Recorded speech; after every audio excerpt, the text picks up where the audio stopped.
আমার নাম ঋষি শ্রীবাস্তব। এখানকার যে এমপি আছে তাকে তো দেখতে পাই না, তাকে মতলব কোনো প্রবলেম হলে পড়লে তাকে একদমই দেখতে পাই না। এখন আশা করছি যাকে দিয়েছেন বিজেপি সরকার তাপস দাকে, ও যদি আমাদের জন্য ভালো কাজ করতে পারে। একটা আজ অব্দি এতদিন দিয়ে আমরা বলে আসি একটা জলের ট্যাঙ্কি এখানে বসিয়ে দিন। এই গরমকালে মানুষরা জল পেতে পারছে না, খেতে পারছে না।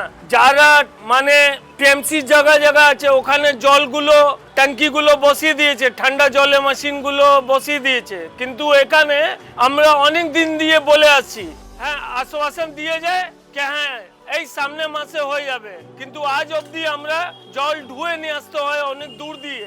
একটা জলের কল নেই এখানে, এত বড় এরিয়াতে একটা জলের ট্যাঙ্কি নেই। আমরা একটু এই এরিয়া 47 ওয়ার্ডে, আমার ওয়ার্ড হচ্ছে 47 ওয়ার্ডে, আমরা দেখতে চাই তাপস দাকে। কিছু তো উপকার হবে দাদা, এই মতলব আর পাচ্ছি না। আমরা পরিবর্তন চাই, উত্তর কলকাতাতে তাপস রায়কে চাই। তাপস রায়কে ভোট দিন, আমিও ভোট দেব। কলকাতা উত্তর লোকসভা কেন্দ্রে তাপস রায়কে জয়ী করুন।